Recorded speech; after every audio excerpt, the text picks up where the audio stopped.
Alright, throwing it back with this voiceover. Yeah, we hadn't posted a video for a really long time, but we never stopped filming.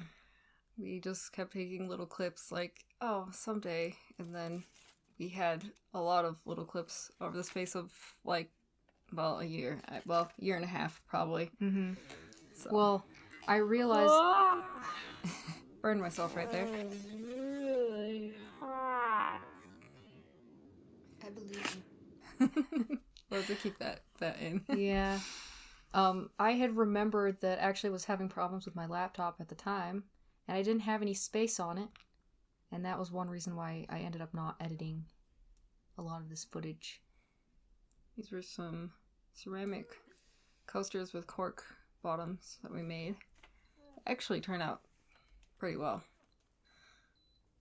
The first one we made was for our mom, and it fell on the floor and yeah, chipped it. But it didn't like shatter or anything. It was still it was still fine.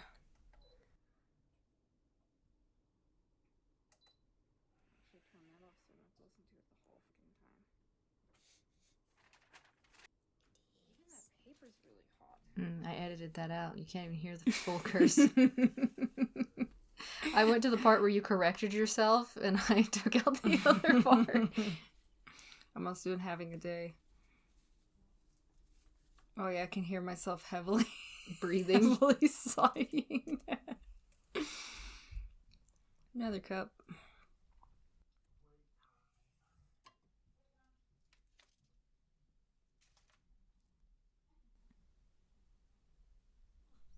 We finally sold all those ones yet? I thought we still had that one. Dang it. I think we'd remember, we just barely did inventory. Every time we go to a farmer's market, there is someone who comes up and is like, what is this? A bear with antlers. And I'm like, yes. Yep. Yeah, that's what it is. Yeah, that's exactly what it is. I never explained that my whole idea was it was supposed to be like some spring spirit. Mm-hmm. But I don't think they want to hear it anyway. I think they're just kind of like... I don't think so. I think they're the barely following the bear with antlers. Yeah. What are we making here? Mouse mat? I think... Oh no, the book. The notebook. It's funny that we do the notebooks this way, like horizontally. But when I do the mouse mats, they turn out better if I put them like vertical on the thing. I have no idea why, but...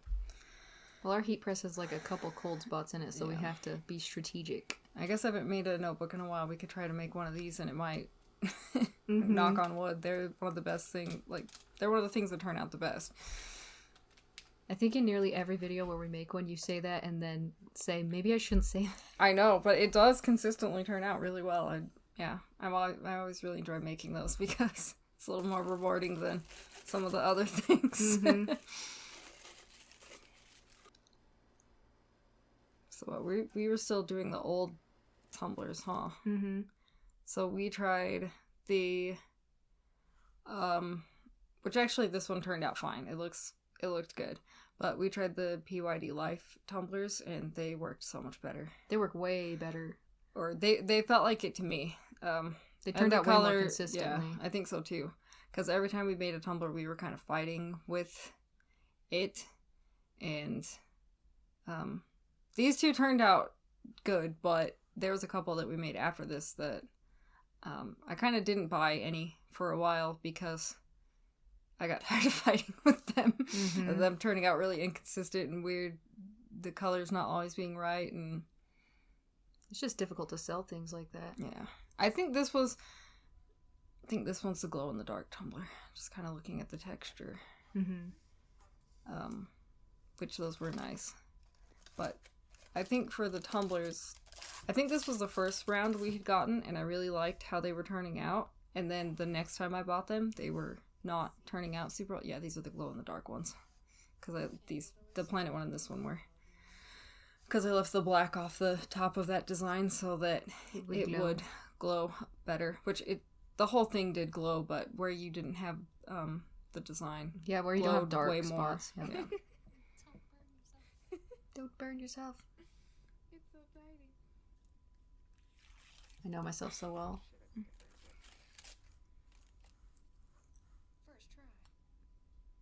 These were kind of rough because I had made like 2 of them or 3 of them.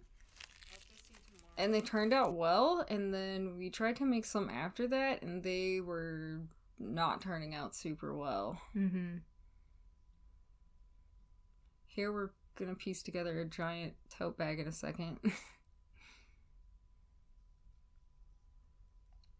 We kept those. I think we still have one. We have kept the those for coffee a very long one. time. We sold this tea one last year. If you're kind of getting into sublimation and want to do bags or whatever, I would definitely recommend anything that is linen, like linen sub zip bags or these tote bags or whatever, because they always seem to turn out really well. And consistent. Yeah. Definitely want to lint roll them first, but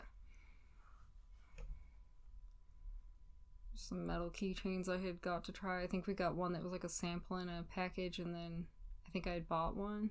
Mm-hmm. Then the bad thing is a lot of stuff that I bought in this year, in 23, the place I was buying them from, they just ended up having all their stuff out of stock and never restocking it. So anything that I liked, I couldn't even really buy again.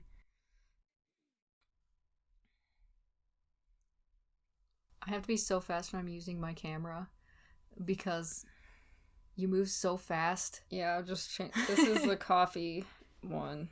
I think I kind of like the tea design better. And then these just have, those had like a plasticky inside and a little zipper pocket on the inside of them. These we eventually gave up on. Yeah, these I gave up on. I noticed PYD Life sold some, and I've thought about trying them, but we only have a heat press, so we don't have a sub oven. So I don't know if the oven with the shrink wrap would work better, or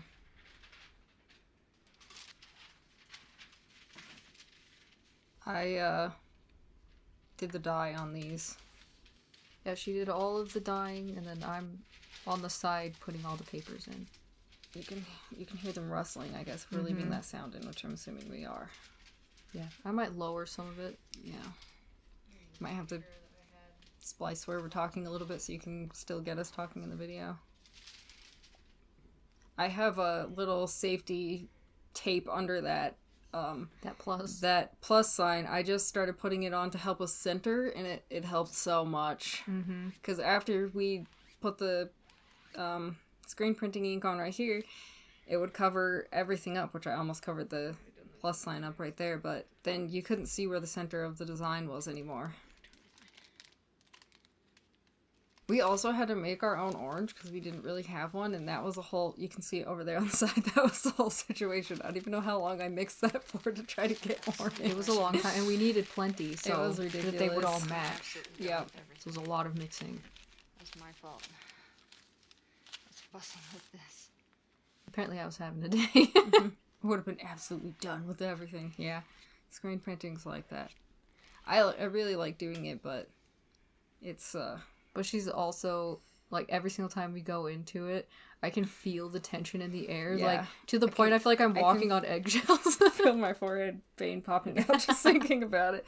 I love doing it. I mean, when it turns out well, it looks really good. And that's just, we're doing really easy, simple designs. This is all our own drawings. Then we were putting them on vinyl, cutting the vinyl out, and then putting it on the screen.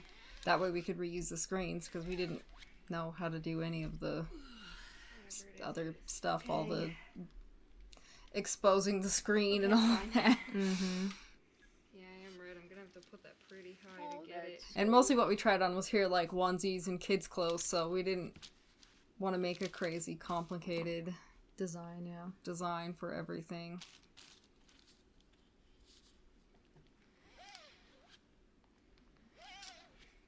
Allow me to fuss with that for like 9 hours. That's because they're not straight.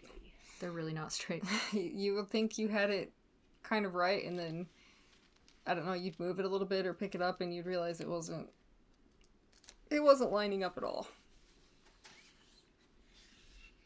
Then so whenever you do vinyl, you have to put a like transfer sheet on top of it so you could peel it off. So when we were making these, we would put this vinyl on like we just did on the screen, and then I would just save all of that tape, and then I would use it to tape on the back, so that we didn't have to keep using a bunch of different stuff, and we could just reuse that, because it was still really sticky. It had only been on the vinyl for like a second to transfer it onto the screen. Mm-hmm. And then you have plenty of room. You don't have to worry about going off of the edge Yeah, of the because it was design. thick. I would just cut it in half, and it's probably 4 inches on all sides, so... The paint's really thick. I know in one of these we get really close to the edge. I don't know how we didn't end up going too far. I think it was on this one.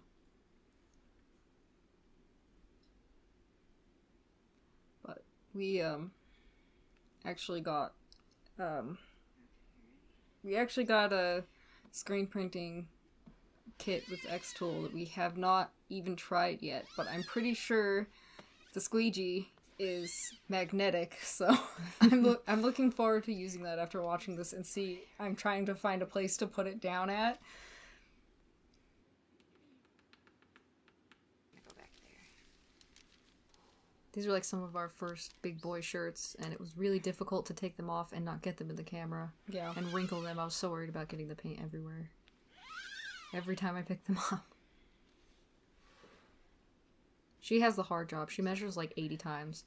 I cut like hours and hours out of these videos of her just measuring. It drives me crazy. I have to walk away. Super anal about it. I hate watching the measuring. It makes me feel like I'm doing Hence math. why the plus sign ends up coming into play. Because it made it a little bit easier. I don't know how people just throw them on and just do it. That was the toddler shirts. These are the onesies. I think that one was like, is it the newborn one? Is it the... Still really like that bag. I don't know why the lighting by the door was so beautiful that day. Yeah, there's what we made. So thank you for watching. Yeah, thank you guys.